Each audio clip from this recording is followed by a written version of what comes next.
কাজ করি তখন আমার তো দাদিও আমাকে গালি দিবে, বকা দেবে, ঠিক নাকি? তাহলে এটাই হচ্ছে আমাদের বৈশিষ্ট্য। আমরা এখানে আলোচনা শুনবো, আলেমরা কোরআন হাদিসের আলোচনা দেবে, দিক নির্দেশনা দেবে, আপনার আমার জীবন বাস্তবায়ন করতে যেইগুলো প্রয়োজন সেইগুলো আলেমরা বলবে, কিন্তু আমরা এই দিক দিয়ে শুনি, আরেক দিক দিয়ে কি হয়ে যায়, বাইর হয়ে যায়। কারণ আমরা পরিপূর্ণ ইমানদার হতে পারিনি। আমরা কি হতে পারিনি? পরিপূর্ণ ইমানদার হতে পারিনি। আমরা দুনিয়াটাকে এমন হারে আঁকড়ে ধরেছি, মনে হয় আমি দুনিয়ার ছেড়ে যাব না। আল্লাহ আমাকে দুনিয়াতে প্রেরণ করেছেন, পাঠিয়ে দিয়েছেন, আমি আজীবন আমৃত্যু এইভাবে আমরা দুনিয়াতে বসবাস করতেছি। রাসূলুল্লাহ সাল্লাল্লাহু আলাইহি ওয়াসাল্লাম বলেছেন, আদ-দুনিয়া সিজনুল মুমিনিন ওয়া জান্নাতুল কাফিরিন। দুনিয়াটা হবে মুমিনদের জন্য কি কয়েকখানা, মানে জেলখানা, আর কাফেরদের জন্য হবে কি জান্নাত, বেহেশত। মানে যেরকম আমাদের এলাকার শুয়োর আসে না, দেখি তো আমরা শুয়োর, সুর যাকে বলা হয়, কেউ গিদড়ও বলে। দেখেন সুর যেরকম কোনো বাসকুস করে না, যখন যা পাচ্ছে তাই খাচ্ছে, আসলে খাচ্ছে না এরকম। কিন্তু আমরা মুসলমান, আল্লাহ আমাকে বিবেক দিয়েছে, আল্লাহ আমাকে বুদ্ধি দিয়েছে, আল্লাহ আমাকে জ্ঞান দিয়েছে, তারপরেও আমরা ওই শুয়োরের মতো যা পাচ্ছি তাই খাচ্ছি আমরা, ঠিক নাকি? তাহলে এইগুলো আমাদের পরিহার করতে হবে, পরিত্যাগ করতে হবে। যে এরকম ধরেন আমার বাড়িতে ভালো একটা জিনিস রান্না বান্না করেছে, কিন্তু আজকে দিন রান্না করেছে, কালকে বিকালে আমাকে খাবার দেয়, খাবারটা নষ্ট হয়ে গেছে, তখন ওই খাবার আমি যখন মুখের সামনে নিয়ে আসবো, আপনার কে বলে দেবে এই জিনিসটা নষ্ট হয়ে? বলেন তো, কে বলে দেবে? নাক অথবা জিহ্বা বলে দেবে যে এই জিনিস গ্রহণ করা যাবে না, এই জিনিস কি করা যাবে না, এই জিনিস খাওয়া যাবে না। কারণ যদি আমি এই জিনিসটা খাই তাহলে আমার পেটের সমস্যা হতে পারে, এরকম সমস্যা হবে না? তাহলে ওই রকম দেখেন, আমরা যদি হালাল হারাম বেশি যদি না খাই, দুনিয়া যদি আমরা গেদরের মতো যদি আমরা চলাফেরা করি, তাহলে তো আমরা কি আল্লাহর জান্নাত পাবো? কোনদিন আশা করতে পারি আমরা? কোশ্চিন কালেও আমরা আশা করতে পারি না। তাই সম্মানিত উপস্থিতি, আল্লাহ পাক যেন আমাদেরকে দুনিয়াতে সুখ স্বাচ্ছন্দ্যময় বসবাস করার এবং আল্লাহ পাক যেন আমাদেরকে ঈমান এবং আমল নিয়ে বেঁচে থাকার জন্য আল্লাহ তৌফিক দান করে, সকল আল্লাহুম্মা আমিন। সম্মানিত উপস্থিতি, আমরা আলোচনা করতেছিলাম যে তুবু ইলাল্লাহি তাওবাতুন নাসুহা। তাহলে আসুন, আমরা যেহেতু আদম সন্তান, আল্লাহ পাক বলেছেন ওয়াল আস ইন্নাল ইনসানা লাফি খুসর ইল্লাল্লাযিনা আমানু ওয়া আমিলুস সলিহাত ওয়া তাওয়াসাউ বিল হক ওয়া তাওয়াসাউ বিস সবর। ওয়াল আস, আল্লাহ কিন্তু সময়ের কসম খেয়ে বলছে। আল্লাহ কিসের কসম খেয়ে বলছে? সময়ের কসম খেয়ে বলছে, যুগের কসম খেয়ে বলছে, ইন্নাল ইনসানা লাফি খুসর, নিশ্চয় মানুষ ক্ষতিগ্রস্তের মধ্যে রয়েছে। কে বলেছেন এই কথা? আল্লাহ পাক বলেছেন, কসম খেয়ে কিন্তু বলেছেন।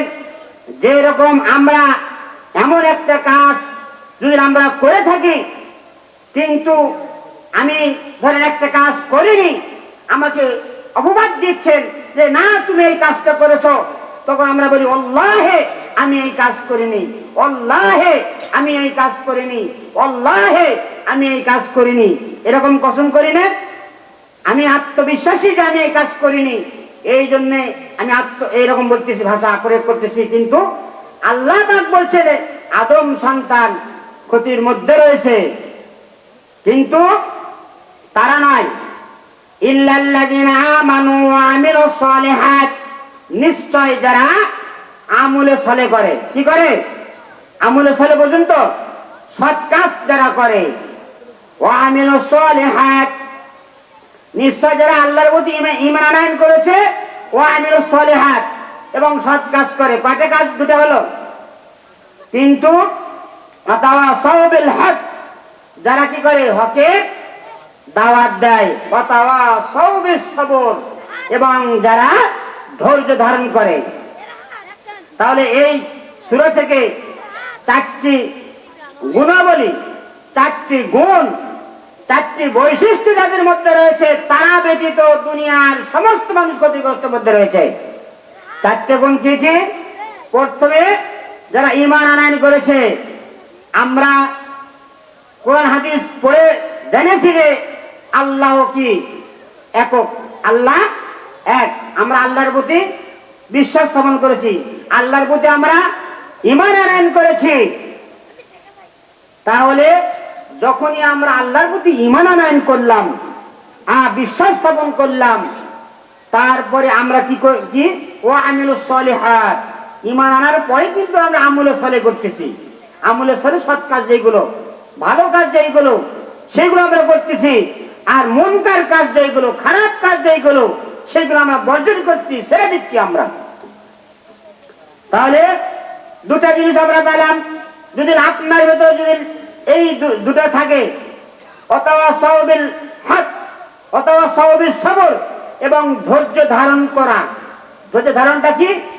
বিভিন্ন ধরনের বালা মুসিবত আসে না? এমন সময় হঠাৎ করে কাঁপতে কাঁপতে আমার জ্বর, কঠিন জ্বর, ভীষণ জ্বর আমার এসেছে। ওই সময় আমি কি করব? ধৈর্য ধারণ করব না, যা হয় আল্লাহর পক্ষ থেকে হয়। এই জ্বরটা দিয়েছে আল্লাহ দিয়েছে, এটা আমাদেরকে শুকর আদায় করতে হবে, আলহামদুলিল্লাহ পাঠ করতে হবে। না আমি কি বলবো? না আরে আমার জ্বর হয়েছে, এই হয়েছে, সে হয়েছে, না এরকম ভাষা প্রয়োগ করবো। আমরা কি করবো? আমরা এখানে সবুর ইখতিয়ার করব, ধৈর্য ধারণ করব। ওয়াতাওয়াসাউ বিল হক, এবং আমরা হকের দাওয়াত দেব। হকের দাওয়াতটা কি? হকের দাওয়াত মানে সত্যর যে দাওয়াত। কিসের দাওয়াত? সত্যর যে দাওয়াত। আমি সলাত আদায় করতেছি, আমি মসজিদে যাচ্ছি সলাত আদায় করার জন্য, যাতে দুইজন লোককে আমি দেখতে পেলাম, ভাই অমুক, তার সাথে একটা ভাই বিরাদার, আপনি আসেন আমরা যাই, জোহরের সলাতের সময় হয়েছে, তো আমরা সলাত আদায় করি। এটা হচ্ছে হকের দাওয়াত নাকি? আমি যাচ্ছি, রাস্তাতে যাচ্ছি, যাওয়ার পরে দেখতেছি এক জায়গাতে একটা গান বাজনা হচ্ছে। সেখানে আমি কি করলাম? বাবা, ভাই অমুক, দেখো এই গান বাজনা করো না, এই শয়তানি গাছ, এগুলো কি গাছ? এগুলো শয়তানি গাছ, এগুলো করা হবে না। তাহলে আপনি দাওয়াত দিয়ে দিলেন। কিন্তু বর্তমান যুগে আমাদের সমাজের ভিতর এমন একটা প্রথা এসেছে, বিয়ে বাড়িতে ঢাক ঢোল, ওই যে বক্স না বাজালে বিয়ে শাদী হয় না, ঠিক নাকি? এগুলো কেন করতেছে? এগুলো আপনার ছেলে, আমার ভাতিজা, আমার অমুক, আমার তমুক। যদি বলা হয়, গার্জিয়ানকে যদি বলা হয় যে দেখেন আপনার ছেলে এই কাজ করতেছে, কথা কয়েন না বা, এগুলো ছেলেদের তো বড় পাওয়া যায় না, ওরা যা পারে তাই করুক। একথা বলি না আমরা? এই কথা বলা এখানে হবে? এ কথা চলবে? এই কথা বলা যাবে না। আপনার ছেলেকে আপনি সামলাবেন, আপনার ছেলেকে দ্বীনি কাজের জন্য আহ্বান করেন, ওইগুলো কাজ থেকে বিরত থাকার জন্য আপনি নিষেধ করেন। সম্মানিত উপস্থিতি, তাহলে এই চারটা গুণ, এই চারটা বৈশিষ্ট্য যাদের ভেতরে আছে তারা ব্যতীত সমস্ত মানুষ ক্ষতিগ্রস্তের মধ্যে রয়েছে। তাহলে দেখেন তো, অন্তরে হাত দেন, দিয়ে দেখেন এই চারটা গুণাবলী আপনার ভেতরে আছে কিনা। যদি আপনার ভেতরে থাকে তাহলে আপনি কামিয়াবি, আপনি ইহকালেও শান্তি পাবেন, পরকালেও মুক্তি পাবেন ইনশাআল্লাহ। আর যদি না থাকে, ইহকালেও কষ্ট, পরকালেও তো আসি। এই দুনিয়া এমন একটা দুনিয়া, খেল তামাশার দুনিয়া। এটা খেলনা কি রকম?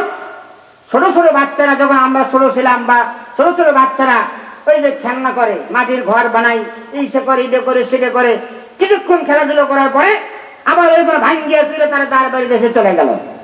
এই খেলনাটা, এটা দুনিয়াটা ওই রকম খেলনা আপনার আমার জন্য। আল্লাহ পাক আপনাকে আমাকে কিছু সংখ্যক সময় দিয়েছেন, কিছু সময় দিয়েছেন, 60 বছর, 70, 80, 100 বছর সর্বোচ্চ। এখন 100 বছর মানুষের হায়াত নাই, আর 50, 60, 65 ভিতরে আল্লাহ তাকে তুলে নিচ্ছে।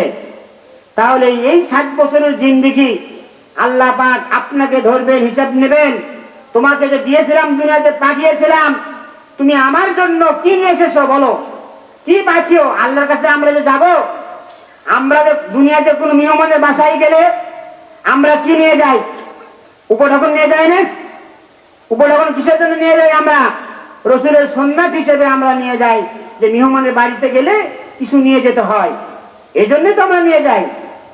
যদি কোনো ব্যতিক্রমে আমরা না নিয়ে যেতে পারি, তাহলে ওই বাড়িতে যাই কিন্তু আমার মন ভালো হয় না, একটু ইতস্তত বোধ হয়, কারণ যে আমি খাই খাইতে আসলাম, কেমন কেমন লাগছে। আর যদি নিয়ে যায় তখন আমার মন উৎফুল্ল থাকে, ভালো থাকে। এটা সঠিক তো? তাহলে আল্লাহ পাক আপনাকে আমাকে দুনিয়াতে পাঠিয়ে দিয়েছেন, আল্লাহর কাছে যেতে হবে, আল্লাহ যে আপনাকে ধরবেন, তাহলে কি নিয়ে যেতে হবে আমাদেরকে বলেন তো? দুনিয়াতে ভালো কাজ করব, নেকি নিয়ে যাব আমরা আল্লাহর কাছে, আল্লাহর দরবারে। হ্যাঁ, যদি ভালো কাজ করে নিয়ে যেতে পারি, তাহলে আল্লাহ পাক আমাদেরকে যে ওয়াদা দিয়েছেন, ওয়াদাল্লাহুল হক, আল্লাহর ওয়াদা কি সত্য না?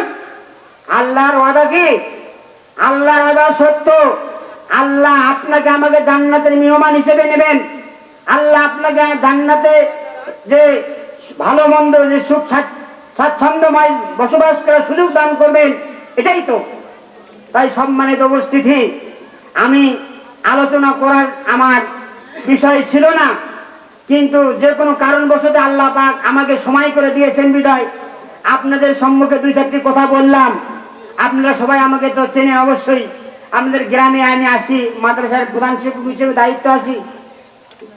তাই আসুন, আল্লাহ পাক যতটুকু আলোচনা করলাম, যদি আমল করার থাকে ইনশাল্লাহ আমরা আমল করব, আর যেইগুলো বর্জন করার আমরা বর্জন করবো ইনশাআল্লাহ। আল্লাহ পাক যেন আমাদেরকে দুনিয়াতে ঈমান এবং আমল নিয়ে কবরে যায় আল্লাহ তাওফিক দান করে, সকল আল্লাহুম্মা আমিন। সম্মানিত উপস্থিতি, এই বলে আমি আজকে আমার সংক্ষিপ্ত আলোচনা শেষ করলাম। ওয়া আখিরু দাওয়ানা আলহামদুলিল্লাহি রাব্বিল আলামিন। আসসালামু আলাইকুম ওয়া রাহমাতুল্লাহি ওয়া বারাকাতুহু।